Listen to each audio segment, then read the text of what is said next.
Meshtabi Season 4 Konkai no Meshtabi wa Gachi de Mata Tabathai Katsudon Sapporo 11 des それでは早速 Let's get it started 1 Shinkatoni Toko An 新琴には西のトンデン通り沿いの人気店ね。つけそばが人気のようだけど。そうなんだ。事前調査ではつけそばとカツ丼の評価がすこぶる高いようなのでね。ラーメンメインのお店だから中華そばもうまそうだ。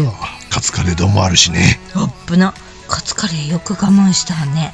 歯を食いしばって膝がガクガク震えてたよ。今回はカツ丼だからね。でもやっぱり坊主頭が2人調理場にいるってのは美味しく見える。あら、やっぱり狙いはカツ丼なんだが、なんとこちらのカツ丼タレカツ丼なんです。あら、珍しい。新潟の方なのかしらね。または浦川かつめし育ちかと思ったら、結構新潟の太郎さんっぽい美味しいやつでしたね。あら、いいわね。太郎さんっぽいのならタレカツ大歓迎でしょう。あれだけ新潟福島界隈で人気タレカツ丼食いあさって、やっぱダントツにうまかったもんね、太郎さんねえ。太郎さんや新潟はなぜタレカツ丼なのかってことについてはガチ食べ新潟をご覧になってくださいね。カツ丼もだけど、このつけそばもかなり眉でしたね。どこのつけ麺とも違うつけ麺。カツカレーも我慢できないので、近日中に中華そば&カツカレーカミングスーンだね。こりゃ相当スーンっぽいそう。2 Kita Nijuni Jo Nishi 4 Teishokuya Roppo Tae北大ゾーンの人気定食店。前回メンチカツを余して帰ってきたお店だね。今回は人気メニューのバラカツ丼をいただきに。前回隣の兄さんが食べてるのはあまりにもうまそうだったんでね。もうすぐ釣られるんだから。そうだよ。ハモられると釣られるからね。リハーサルはオンだけど、本番はいつもオイラのマイクはオフだったんさ。何それ。オイラのコーラスは演奏台無しにしかねないからね。それは間違いないけど、じゃあなんでマイク立ててんのよ。臨場感さん、臨場感。何それ。誰も気づかなかったよ。口パクだったの。女子率 8.3% やたら男たちにモテるお店です。しかし頭が下がるね。大将何時間働いてんのかな。11、10を厨房一人で仕込み考えたら6時間寝るのがやっとっていうライフサイクルだね。しかも味噌汁かっぱ返したのにめっちゃ優しく振る舞ってくれたよ。またかっぱ返したの？よくやるわね。まったくシンガポールのカフェでもかっぱ返して大惨事だったよね。よく覚えてんね。Facebook で見たけど衝撃な映像だったから。以後気をつけまーす。なんだよ。バラカツ丼食べやすいのさ。カツ丼って熱いロースだとさ、肉食っては飯食って、飯食っては肉食って、肉食っては飯食って、飯食っては肉食ってってなるでしょ。はいはい。バラカツ丼は薄いからすんげえかき込んで食べれるのさ。ご飯とカツを一緒にね。なるほどね。8分で完食。早っ。うまい。3 Inaho Kitchen Pal 金山あたりのかなり小樽の匂いがしてくるあたり。気になってた赤のれんのお店だね。男たちが集う店内にはポップメニューが賑やか。一見普通のカツ丼と見た目は変わりませんが、一口食べるとやっぱり唯一無二の味なんですよね、ここのは。全くのカツ丼に見えるけどね。でしょ。これがなんとデミ味なんです。デミカツ？美味しそう。これラード揚げのカツで作ったカツ丼なのかなと思っちゃうような、そんなにデミが主張してない感じのデミカツ丼。へえ、どんな感じなんだろう。これは個性派カツ丼って感じかな。でもこれハマる人はハマるんじゃないかなといった感じ。私ハマりそう。デミもデミムーアも大好きだから。デミムーア懐かしいね。ゴスとか。古っ。4 Shin Hasamu Meshi Ken 新札幌のスピングモールの一角にあるレストラン。シンハッサムって読むんですけどね。あれ？新札幌のスピングモールっておっしゃってましたけど、おっしゃれてませんでした。またい。新ハッサムのショッピングモールの一角にあるレストランね。自家製麺のラーメンが売りのお店でしょ。そうそう。辛い青唐辛子担々麺がうまいんだけれども、サブのミニ丼がいろいろあってね、その中に和風カツ丼っていうのがあるんだ。あ、はいはい。いやいや、そもそもカツ丼は和風ですよってね。なんか鰹節のやつよね。そうなんだ。これ唯一無二のカツ丼ですね。これメインの定食やってくんないかなってくらい気に入ったんだけど。お茶漬けにして締めたいってやつでしょ。お茶漬けね。そうそう、和だしを使ってて、海苔と糸削りのカツオがかかってて、一般的な卵とじのカツ丼ではないんだよね。卵はなしよなのよね。カツのカリッカリと和だしの感じがなまら大好きなんだ。とんかつ茶漬けって美味しそう。とんかつ茶漬けはなしないからね。それはオイラの妄想。勝手にラーメンスープで茶漬け風にしてただけ。なんだ。5. ニューヨー Tsukisamu Higashi Tsukisamu Onsen。 こちらは月寒にございます温浴施設。我が家からはファーサイドなのでファーサイドなかなか来れないけど、かなりポイント高めの施設だね。ね、昔近所に事務所借りてたことがあってたまに来てたんだけど、朝風呂が便利でね。朝6時からっていうのはポイント高いよね。しかもマンデーモーニングが狙い目。マンデーモーニングてか今回たまたま月曜だったんだけど、月曜の朝風呂は750円なんだ。ちょっと高めなんだよね。普段は1500円。そうだね。一日おきにサウナに行く飯旅ーズにはなかなか気軽には来れないかな。我々は月曜の朝専門だね。そしてなんといっても眺めがいいじゃないですか。露天風呂が4階かな。だから高台から見下ろす感じで気持ちいいですね。そして露天での外気浴が全国的にも珍しいパン臭浴が味わえる施設。パン臭浴？ああ、日料パンの工場が近所にあるからパンの焼ける匂いが漂っててね、食欲をそそのかすんだよね。パンの焼ける匂いを浴びるってことね。確かにパン臭すごかった。スタジアムサウナは40人クラスと広々快適。2種の水風呂の温度設定が嬉しいね。そうそう、珍しい 10.3 度と 22.2 度というダブル水風呂なのね。ほとんどの人が 22.2 度を選ぶという意外さなして。38度のネイルが超いいんだけど5個しかないんで取り合い。めっちゃリラックスしまくりですわ。皆さん口を開けて気持ちよさそうにエクトプラズマ吐いてました。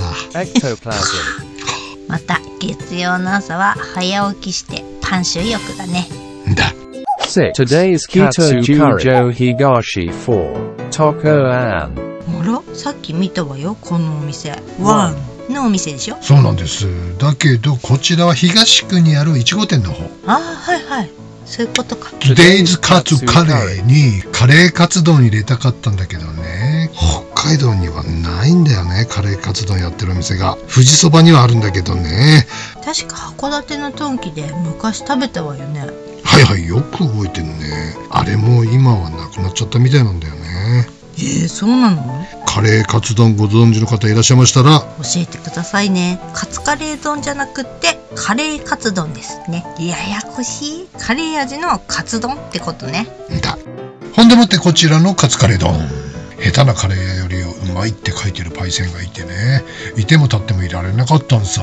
中華そばも気になってたしね。そりゃたまりませんな。はい、美味しいブラックカレー。ここは何食べてもうまい系だね。予想外にスパイシーな本格的なカレー。これね、ブラックカレー史上ベスト3を争う名カレーっすわ。中華そばもうまかったけど、このカレーをメインでいただきたくなるようなナイスカレーしたね。このカレーなら専門店で勝負できるんじゃないかな。あら、さすが坊主頭ね。それがさ、こっちのお店はね、坊主じゃなかったんだ。なんかちょっとがっかりだよね。やっぱ坊主頭の方が美味しく見えるし、つけ麺は新琴にしかないから、おいらは新琴に点押しだね。やっぱ坊主ね。何してんのか。違うよ、本当に坊主のお店って美味しいお店多いでしょ。だよね。なんでだべ。不思議。坊主が上手に屏風に上手に坊主の絵を描いた。あれなんか違う。坊主が屏風に坊主の絵を描いた。7. Odoli Sapporo Shiyakusho Shokdo。 なんと意表をついて市役所食堂。こう見えて札幌市民なんでね、一度は来なきゃと思ってたんです。本当はお魚食堂用にここ用意してたんだけど。あ、そうなの？ランチ時ずらして遅めに来たっけ、品切れチーンでお魚はなかったんよ。苦し紛れのカツ丼ってわけさ。なあ、お役所の食堂の魚定食見たかったな。でしょ。590円のお魚定食ってどんなんなんって思ってね。また何かの機会にお届けしようと思います。はい。ってことで、こちら3時過ぎに行ったせいかな。揚げたてが出てきましたよ。なかなか捨てたもんじゃなかったソースカツ丼。ほっかほかのが出てきました。これカツヤより安いんだ。そうなんだ。市営なのか委託なのかは知らないけど、ちょっとずるいなと思いましたね。一般の方々は倍ぐらいの値段のランチ食べてますからね。私たちももっとこういう食堂を使わなきゃ損ね。夕方6時までスルー営業してるみたいなので、夕方スーパーの惣菜半額待ちするより全然いいじゃんこれ。ね8. Ion Mall Higashi na Eibo Katsuten。なんとフードコートのとんかつ屋さんです。ローカルチェーンがナショナルチェーンを押しのけて見事にランクイン。はい。カツ丼がこんなに美味しいとは知りませんでしたね。昔苫小牧のトラックステーションにあるお店によく行ってたんですけれども、カツ丼は未体験だったんでね。卵プルンと味はオイラにはちょいと強めだが、とんかつの肉は意外にも厚くサクッと揚がってて、あれ結構これ上位カツ丼だぞってね。あら、他のお店はしっかりしてよって感じだね。月に2回のカツ店の日にはこれが500円なんてすっげえな。カツ店の日 ?11 日と26とか。それは一の日の回数券が安い日だろう。違うか。カツ店の日は10日と20日。カツヤと競合するプライスゾーンのカツ丼だけども、カツ店さんに軍配かな。あっちゃー。カツ店の日は天丼も500円なんだぜ。安っ。9. Yamanote Hokuyokan。はーい、困った時の神頼み。マジ神だね。夜はそんなに混んでないから狙い目でしたね。美味しいカツ丼あまり見つからなかったんで、こちらのは絶対美味しいはずってことで3時はね。はい、やっぱ美味しかったね。うまかった。普通にどこののよりうまいのが出てきますね。しかも700円。ねえ、美味しかった。でもこういう味付けのお店って絶滅危惧種よね。どうして？そんだけ濃い味が好きな人が多いんだろうね。スーパーとかコンビニの弁当とかたまに食べるとびっくりするよね。わかる。ここの味付けの倍以上の味する感じよね。もはや素材のが何なのかわかんないレちょっと何やってるかわからないレベル。もはや素材がなんだかわかんないレベル。まったくだ。ラーメン屋に行っても味濃いめでって頼む人が圧倒的に多いからね。ねえ、マジ。ただでさえ濃いのにね。特に札幌のラーメン。まったくだ。だからよかったじゃないか。近所にこんなに美味しいお店があったんだからさ。まあね。手羽先大根に定食に決定しました。何が？次回の注文。いや、俺のじゃんかそれ。もう勝手に決めてんの？私が先に決めたんだよ。じゃあサンマの甘露煮にしようと。ああ、それも美味しそうだよね。10. Kita Nijo Nishi 4 Kurabuta Tonkatsu Kuramatsu。赤レンガテラス3階フードコートにあります黒松さん。ここは鹿児島産の厳選された黒豚を使ってるんだそうだよ。鹿児島の黒豚だからうまいよね。おー、見た目は至って普通かな。何の変哲もないカツ丼って感じ。カツ丼はみんなこんな見た目でしょ。岐阜にすっげーまずそうに見えて超うまいやつあったよ。はいはい。大垣の朝日屋さんね。あそこまでのインパクトはないにせよ、こちらのオーソドックスなカツ丼もなかなかだよ。一口食べるとこれがすんごいのよ。柔らかい。あら、歯いらない系？歯は必要だけども、てかやっちまいました。痛恨のミス。カツ丼特集だから問題ないんじゃない？黒豚に変更してなかったんです。ここ黒豚推しなのに。なーにー、やっちまったな。だけどもこの三元豚も本当に美味しいの。味が濃くって油も甘くてさっぱりしてんのよ。こんなに美味しいカツ丼がフードコートで食べられるなんてラッキーじゃない？ 1000 円って感じじゃないわ。だそうな金額は1100円。変わらねえじゃねえか。11. Ogaki Asahia。ちちょっと何よ大垣って。全然札幌はおろか北海道でもありゃしない。カツ丼がね、いまいち美味しいお店紹介できなかったからさ。まあね、ネットの評判のお店ことごとくだったのよね。そうなんだ。なんでおまけ的にね、大垣に行く機会はなかなかないと思うけれども、岐阜や名古屋からすぐだからね。機会があったらぜひ。これは唯一無二のカツ丼ね。ああ、衝撃だったね。ちょい甘いけど忘れられない味の一つだね。他にも岡山のデミカツとかいろいろあるけれども、このカツ丼と新潟の太郎さんのタレカツ丼は別格かな。そうね。他に美味しいカツ丼ご存知の方教えてくださいな。お願いします。お願いします。Jakaino Meshitabi wa Gachi de Mata Tabathai Sapporo Gyoza do de Show des Otanoshimini. See you soon. 最近札幌で美味しいとんかつがないんですよね、なかなか。ないね。伊勢育ちなんでね。ああ、そうだね。すすきのの外れにあった伊勢が好きで、あそこばっかり行ってたんだけども。伊勢はみんな行ってたね。あ、そう。で、あれ旭川にも伊勢あって、千歳にもあるけど全然違うんだよね。札幌のは。なんで？上野のそのまんまの感じなのかなと思ったんだけど、ちょっと上野の本家はまだ食べれてないんでわかんないんだけど、残念ながらなくなっちゃったからね、札幌の。そうだ、ショックだった。旭くんはどこ行ったのかな。旭くん、同級生いつもとんかつあげてた人。名前覚えてたのね。珍しい名字だから覚えてた。ああ、朝日さんのとんかつうめえなと思って。どうしちゃったんだろう。親方は全然調理場にあんまり立たないんで、朝日くんがいつも作ってたのね。とんかつ特集もずいぶん前にやろうと思って食べあさったんだけど、これはダメだなと思ってできねえなと思って、っていうぐらい美味しいとんかつがない。っていうか他の地域で美味しいの食いすぎてる。それもあると思います。ちょっとだから今回黒松さんで食べたじゃないですか。でカツが本当にお肉が美味しかったんですよ。だからちょっととんかつを今度食べてみようかななんて一人で思っておりました。相当美味しいとんかつだったってことね。そう、だから黒豚の。でもちょっとおじさんに食べてほしいわ、黒松さん。黒松高砂。ぜひよろしくお願いします。はい、わかりました。カツカレーある？あったと思う。あるんじゃないかな。とんかつね。外国人の方たちもとんかつ好きですよね。いや、こんなうまいものね、どうして教えてくれなかったのっていうね、結構言われるよね。カツカレーとかも信じられないですよね。普通誰も教えてくれなかったよ、こんな美味しいものがあるなんて。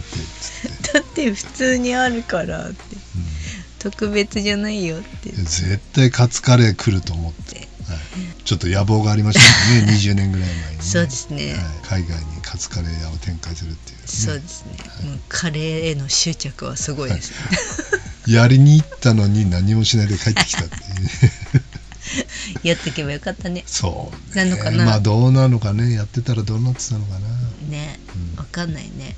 やってなかったから今こうやって YouTube でいろんな視聴者さんに見てもらえてるし、それはそれでいい。まあそうだね。商売やるよりこういう方が向いてんのかな。楽しいもんね。まあ商売も楽しかったよね。食べ物屋は辛かったけどもう SNS 時代に入ってからはさ、辛辣なコメントとかをね、ちょっとしたことで書かれたりとかして、すごいへこんだりとかね。で食べログの点数が上がらねえねえ、あれはなんだよ本当に。こんなクソまずい店が 3.5 とかなってんのにっていう、なんでやねんって言いたくなる。そう、新しいお店はなかなか点数上がっていかないんだよね、あれね。不思議だよね。例えばラーメン屋さんはね、10軒のうち9軒は食べていくのがやっと、儲かってるのは10軒に1軒だけっていう世界なの。まあこれ定食屋さんとかもそうかな。あれはね、見合わないもうその仕込みからね、そう労力に見合わない報酬だと思う、うん、おかわりしないんだもん。ご飯のおかわり無料でしょね、下手してね、お酒は1杯500円でもさ、みんな20杯ぐらい飲むからね、下手してね、なんとお酒はキャップを開けて混ぜるだけだからねまあその言い方もまあ確かにそうなんですけど、まあね、ああいう楽しいよね、でみんなカフェを最初やりたがるんですよね、うんうん、まあ、カフェもね、おじさんちょっと何軒かやったことがあるんですけど、まあ本当に同じですよ。食べ物屋さんと同じジャンルに属しますよね、結構見合わない、その点バーはね、面白いよね。もう食べログも一応評価されるんだけど、3.0 なんとかになってても全然関係ないからね、気にしない、基本そういうのはね気にしないようにしてたけど、毎日いろんな国の人がこう、飲みに来てくれて話して面白いなんてもんじゃないよね、いろんな国の情報が聞けてさ、世界のねいろんな方たちと、国内もいろんな県から来てくれて、まあそうだね、本当にこれが仕事でいいのかなっていうぐらいのそう毎日なんか飲みに行ってる感じだよねして飲みに行ったら話しかけると変じゃん、でも飲みに来てくれる人たちに話しかけるのは仕事としてっていうか、お客さんも喜んでくれる、話してくれるからね、そうだね、素晴らしい仕事ですよ、お店やろうと思ってる方にはぜひバーをおすすめしたい、食べ物屋はね、大変、日本は美味しいものだらけなんでね、目立つのが